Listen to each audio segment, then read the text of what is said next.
Señoras y señoras, yo soy Mikey y este es mi canal.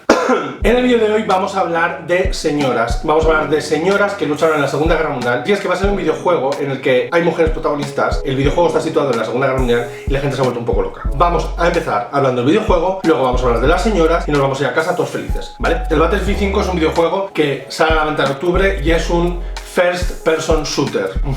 ¿Habéis visto cuánto sé? Que es uno que pega tiritos. Esto me lo ha explicado Bryce, que es el que sabe de videojuegos. Es un First Person Shooter de guerra que está centrado mayormente en el multijugador y que tiene mapas grandes, que hay muchos jugadores simultáneamente, puedes conducir vehículos, etcétera, etcétera. Además también tiene modos de campaña de una sola persona. El Battlefield 5 es el 17º juego en la saga de Battlefield, es del estudio DICE y está publicado por EA. El E3 es el evento más grande del mundo mundial de videojuegos, donde se presentan todos los juegos guays y todas las consolas y todas esas cosas de todas las compañías, ¿vale? Yo antes iba a decir que el E3 era algo de EA y entonces os ibais a tirar encima de mí por no saber las cosas, como ha hecho Bryce cuando le he preguntado que me lo explique y entonces pues ya está. Ayer en el E3 se anunciaron algunas de las características del juego, como el Battle Royale y cosas de esas que es tipo Fortnite. El Fortnite sí lo conozco. Y se vio el tráiler multijugador. Esta noche, en la conferencia de Microsoft o de, bueno, pues de los de la Xbox, van a mostrar el tráiler del modo historia con una historia que se llama Northeast War Story. Northeast es como los noruegos llaman a la zona norte,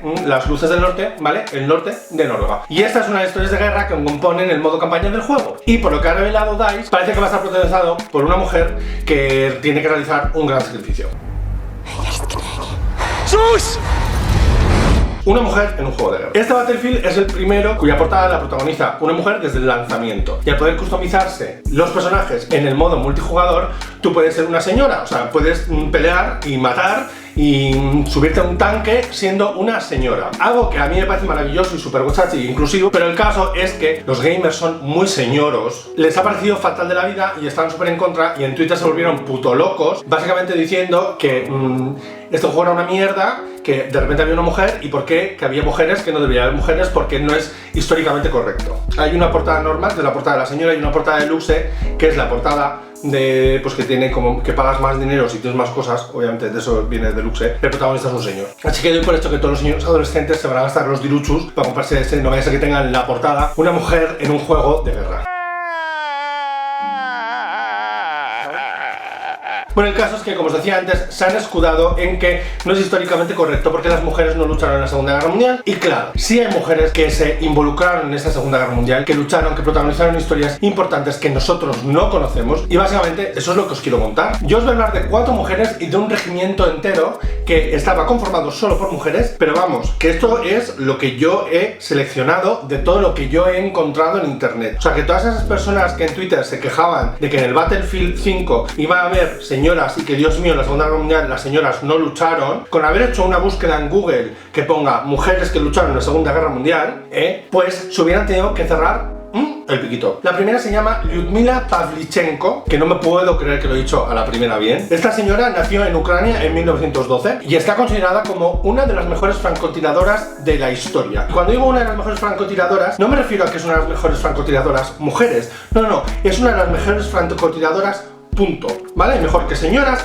mejor que señoros. O sea, no, mejor francotiradoras del mundo. Esta mujer formó parte del ejército rojo contra Hitler. Estudiaba historia en la Universidad de Kiev cuando Hitler declaró la guerra a la Unión Soviética y se alistó de la puto misma, ¿vale? O sea, de la puto misma. Y es que esta señora durante años había estado entrenando en el club de tiro de Kiev. Cuando fue a alistarse, directamente solicitó entrar en la infantería y que le dieran un puto rifle. Fue una de las 2000, vuelvo a repetir el número, 2000 francotiradoras mujeres del ejército ruso durante la Segunda Guerra Mundial. 2000, 2000. De las que además solo sobrevivieron 500. Pero vamos, que no había mujeres en la Segunda Guerra Mundial. Ninguna luchó, ¿vale? Ninguna tuvo un rifle en la mano y ninguna mató a nadie. A mi amiga Lyudmila se le adjudican más de 300 muertes durante la Segunda Guerra Mundial. En 1942 fue herida y como era una puta heroína para la URSS, la sacaron del frente para que terminara de recuperarse. El caso es que después de esto estuvo en Estados Unidos y en Canadá formando parte de una campaña propagandística para que ayudaran a la URSS. Es la primera persona con pasaporte soviético que fue recibida por el presidente de los Estados Unidos, en este momento Roosevelt. De hecho, su mujer, Eleanor Roosevelt, la invitó a que hiciera un tour por Estados Unidos hablando de su experiencia y hablando de la Segunda Guerra Mundial por todo el país. Después de todo esto regresó al ejército como instructora, pero no había señoras en la Segunda Guerra Mundial. Ahora vamos a hablar de Nur Inayat Khan. Nació en Rusia, pero ese mismo año su familia emigró al Reino Unido primero y después a Francia. Estudió psicología en la Sorbona y música en el Conservatorio de París. Todo esto mientras cuidaba a su madre y a sus hermanos porque su padre había fallecido hace poco. Cuando los nazis ocuparon Francia, lograron escapar hasta Cornualles a través de Burdeos. Esta mujer era escritora y publicó un libro que se llama 20 Yakata Tales en el Reino Unido, que es un libro de relatos de la tradición budista. Los Yakata Tales son los cuentos que nos hablan de las vidas anteriores de Buda antes de llegar a la iluminación. En noviembre de 1940, esta mujer se alistó en la Women's Auxiliary Air Force. Se la instruyó para ser operadora de radio y espía en la Francia ocupada. Y fue la primera mujer que fue enviada desde el Reino Unido hasta Francia con ese puesto, con ese trabajo. Poco después de su llegada, los alemanes empezaron a hacer arrestos y a hacerse con muchos de los operadores de radio de la zona. Ella, que no la arrestaron, le ofrecieron la posibilidad de volver al Reino Unido y ella se negó. Se mantuvo ahí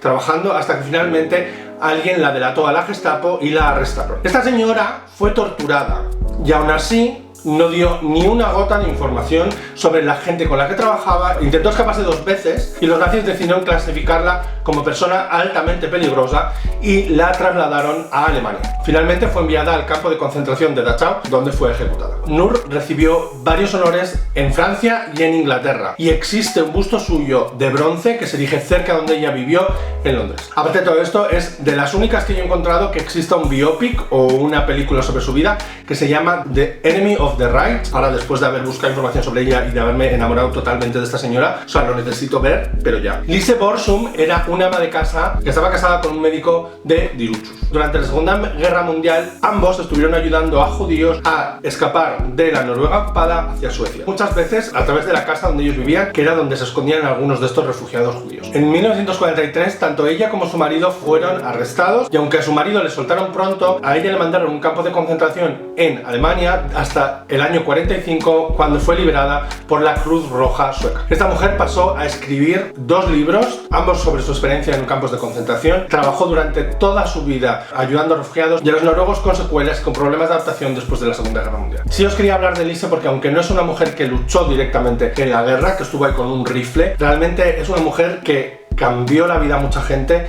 tanto durante la guerra como después de la guerra, ayudando a mucha gente, tanto económica como psicológicamente, a través de su organización. Y yo os quiero hablar de una señora que a mí me parece lo más badass posible. O sea, en serio, esta mujer es muy fuerte. Estoy hablando de Gertrude Boyas. Nació en 1922 y es polaca. Cuando tenía 20 años, los nazis mataron a más de 3.000 judíos en su pueblo. Después de esta masacre judía en su pueblo, ella y su familia decidieron escapar a un bosque cercano a donde ellos vivían, donde había un grupo de rebeldes defensores de los judíos y grupos de guerrilla. Intentaron unirse a uno de ellos, donde su padre tuvo que hacer verdaderas locuras para que formaran parte de ese grupo, pero poco a poco los alemanes acabaron con toda su familia y ella se quedó sola. Esta señora decidió buscar venganza y pidió unirse a otro grupo de rebeldes que estaba capitaneado por un ruso que se llamaba Bulak. El ruso Bulak al principio pasó un poco de ella, o sea, dijo: mira chica, no, o sea, no, gracias, no vengas con nosotros porque tenemos cosas más importantes que hacer, porque eres una señora. ¿Os suena? Gertrude insistió y dijo,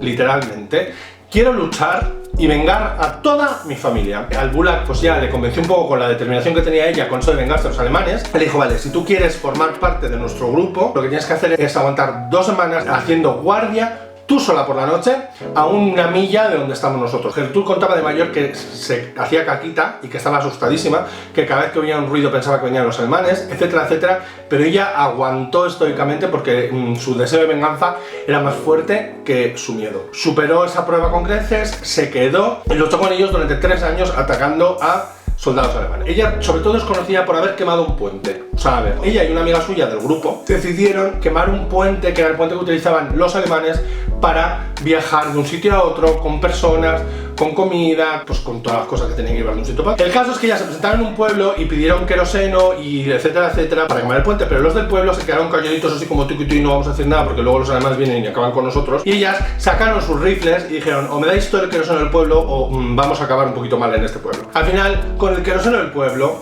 se presentaron en el puente y empezaron a quemarlo. Los alemanes se dieron cuenta y empezaron a dispararlas, y mientras los alemanes les se disparaban, ellas con todo su coño con todo su coño, con las manos, iban cogiendo cachos del puente y tirándolos contra el río para que se quemara y terminara de desaparecer antes. Y para terminar os quiero hablar de las brujas de la noche, que yo creo que son las más famosas de lo que estamos hablando hoy. Así es como llamaban los alemanes a las mujeres que conformaban, ya a ver si lo digo bien, yo lo voy a leer directamente, el 588º regimiento de bombardeo nocturno. Vamos, el 588. Y esto era una unidad nocturna de bombardeo del ejército ruso que estaba compuesto totalmente por aviadoras. Eran todo mujeres, que estuvieron activas desde 1942 hasta el final de la guerra. Y en 1943 se les cambió el nombre a 46º Regimiento Tamán de Bombardeo Nocturno. Lo he vuelto a leer porque, chica, estas cosas son muy largas. En un principio, las mujeres estaban excluidas del combate en el ejército ruso. Pero, gracias a la presión de la coronel Marina Raskova, que es esta señora de aquí, que cualquiera se mete con ella, yo no lo haría, en 1941 se ordenó la creación de 3 unidades de aviación femenina.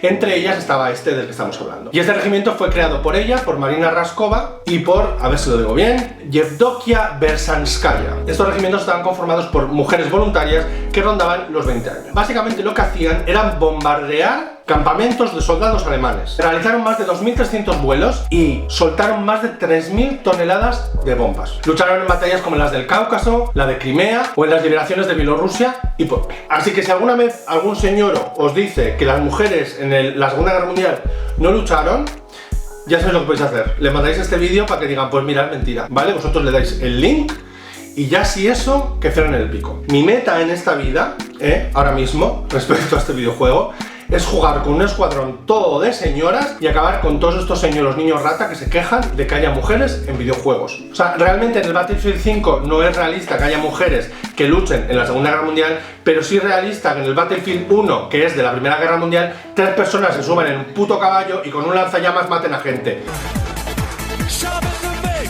Pues este es el vídeo de hoy, espero que hayáis aprendido algo, que estas mujeres os llamen la atención, que las busquéis en Google, que busquéis a las demás. Si os ha gustado el vídeo, le dais a me gusta y nos vemos muy pronto. Que os suscribáis, que le deis a la campanita y ya si eso nos vemos muy pronto en el siguiente vídeo. ¡Hasta luego!